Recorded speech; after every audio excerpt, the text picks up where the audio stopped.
YouTube? It's your boy Trucker Will. We trucking it like always. Trying to make this money, trying to make this dough. In this video, guys, we are going to talk about how to properly prepare for TNT trading here at Prime.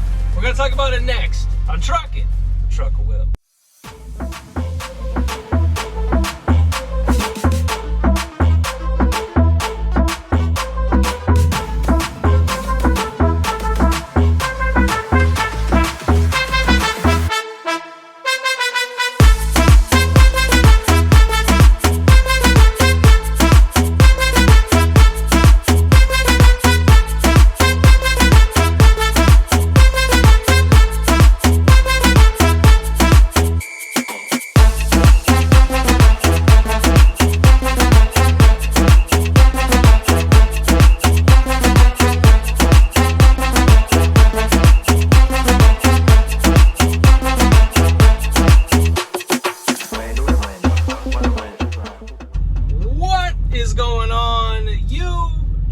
This your boy Trucker Will, and we trucking it like always, trying to make this money, trying to make this dough. But before we get into it, remember to like, subscribe, and share. Hit that bell below so you know when I come out with new videos on my blacktop journey as well.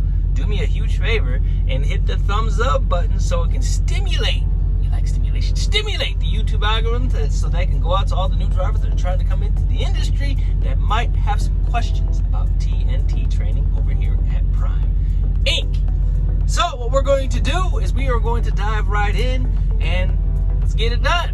All right, so for you new TNT students, welcome to Prime. You've been doing your hard work. You got done with PSD. Now it's time for the rubber to meet the road. So you now may have got you a TNT trainer, and here are a few things that you want to make sure that you follow so you have the best possible outcome when you get on the road. Start making some money, because you know you've been at school for a while, maybe a week, 2 weeks, 3 weeks, and you're not making a whole lot of money. Y'all know this. So you made the sacrifice. Congratulations, you're on the first step. So when you get ready to get on your TNT trainer's truck, some TNT trainers may want to take you out to have some dinner or some lunch, so they get to know you. Why do we need to get to know you? We want to see what your quirks are. We want to see if we vibe together. If you're a smoker, if you eat a lot, if you have some medical concerns that we, the TNT trainer, need to know about. Those are vital important. We also want to know whether you like to drive mornings or nights. Now, it's not going to make any difference, but we like to know so we can try to plan accordingly for you, even though out here on the blacktop, schedules change from day to day. It's not us, it's when pickups and deliveries are. It's just what happens. But we want to get to know you.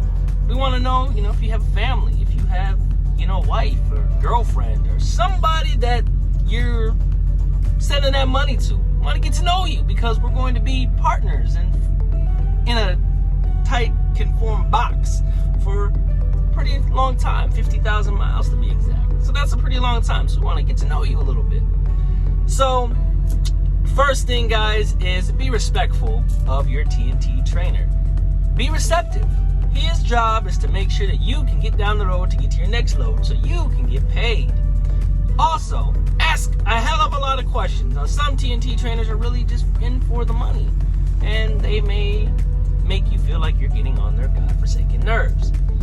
You're not getting on our nerves. We just have bills that we need to pay, and we are taking you on so that you can make some money. We want to give back, but we also want to make some money as well. So if you do get a TNT trainer, be thankful that he's decided to take you on, because we take all the risk.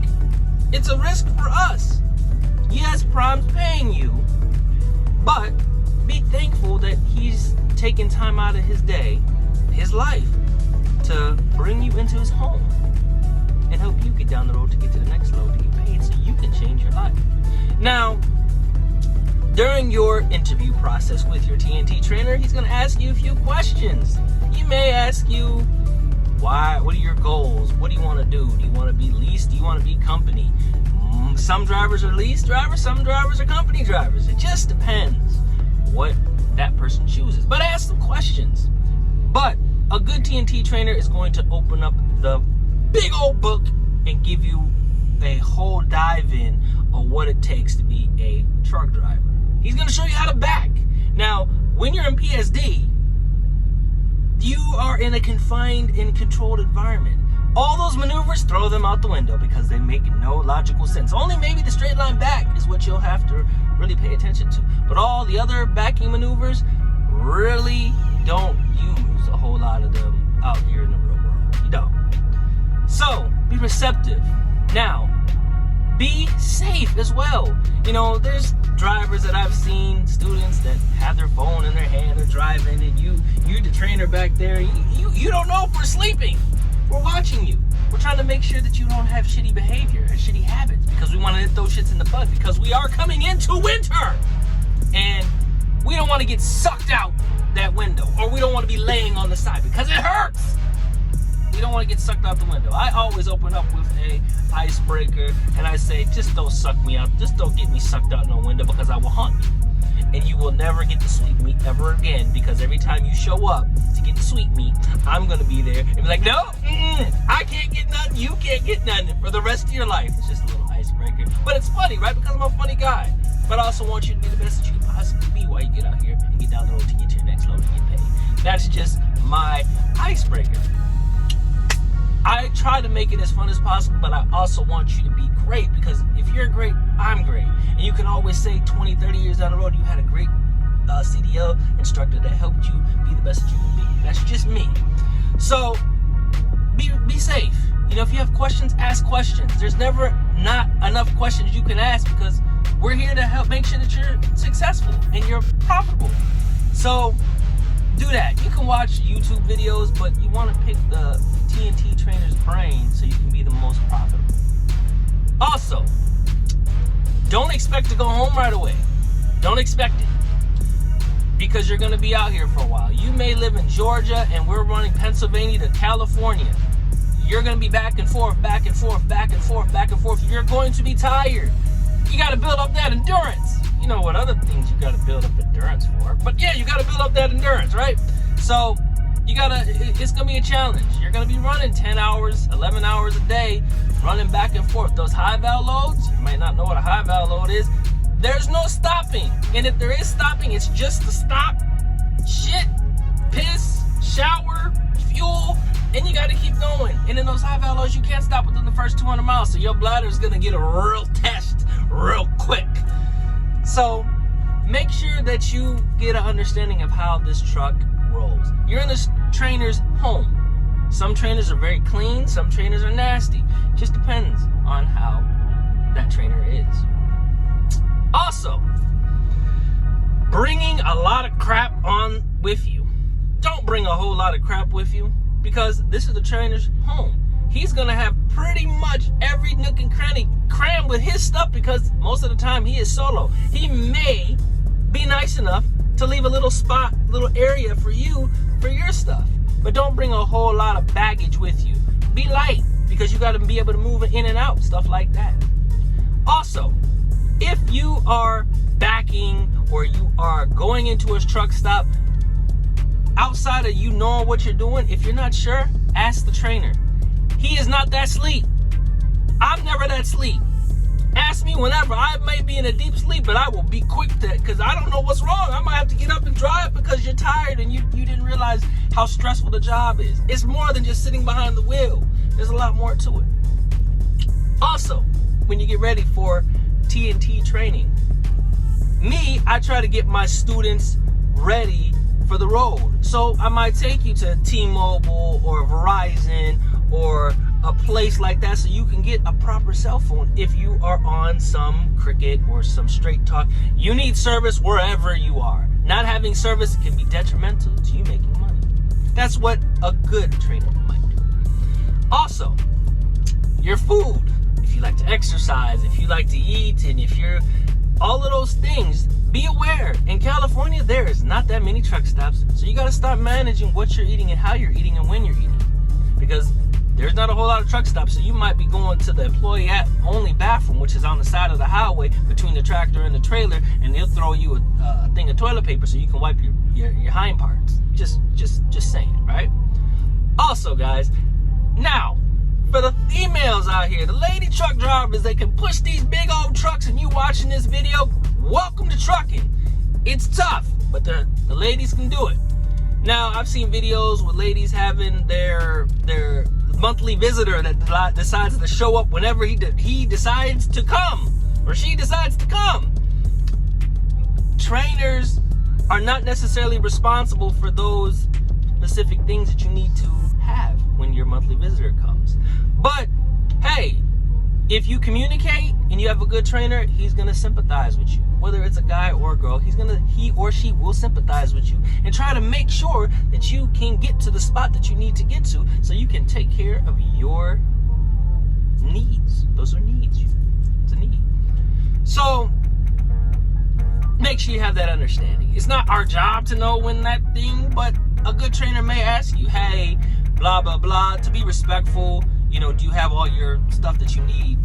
That's just, if it was me, I may ask that question just so that I can be prepared for whatever it happens. But you're doing 50,000 miles, so during that 50,000 miles, it's probably gonna happen. So you just gotta be a grown-ass man about it, or a grown-ass woman about it, and be like, yo, okay, let's make sure that we can get you to where you need to get to so you can take care of that, all right? Now, going forward, night driving, day driving, make sure that if you are done with your shift, go to sleep. Because the last thing is, when I'm driving, I'm gonna run my clock, but then when my time is done, it's your turn. So I gotta go to sleep. We don't get a whole lot of sleep, and we're not making a whole lot of money at this point. So just make sure you're respectful of his time as well as he's respectful of your time. But your time, you need to get what you need to get, but then when it's time to go to sleep, go to sleep. Because last thing, those 10 hours go fast. Before you know, you might have been on YouTube or TikTok for 3 hours, and then you only getting a few hours of sleep, and the next thing you know, hey, yo. Now, if you're training a female trainer or a female student, I have a thing that I would do. So you don't open up the blinds and things are not what it seems. It can be really uncomfortable. So what I would do is, if I'm training a female student, even though I don't train female students, if I absolutely had to, I would, but this is what I would do. I would tell them in the conversation, hey, I don't want to make you feel uncomfortable, me having to say, hey, wake you up and you're a hard sleeper. But what I will do is I will play some type of music to wake you up. My favorite thing is Pirates of the Caribbean. When it's getting close to that truck stop and it's getting ready to switch out, I am going to blare some Pirates of the Caribbean. That's going to wake you up, because your head is right next to that speaker close to it, so it's going to wake you up. So make sure that you have a conversation about how hard you sleep, and if any of those things, make sure you make it comfortable so it's an inviting environment. All right, guys, that's the biggest things. Make sure it's comfortable. Make sure the person that you're training feels at home. Like you're a friend, but you're also training them, because you want them to be the best, and they're a representation of you. So if you guys have any other questions that I did not answer about being prepared for TNT training, leave them in the comments below. Remember to like, subscribe, and share, and hit that bell below so you know when I come out with new videos on my blacktop journey, as well as smash the thumbs up button so it stimulates that YouTube algorithm. I appreciate all you guys tuning in. Remember to be blessed, less stressed, keep that left door closed, that right foot down, only when it's safe. And like always, guys, I'll see you on the blacktop. Safe trucking.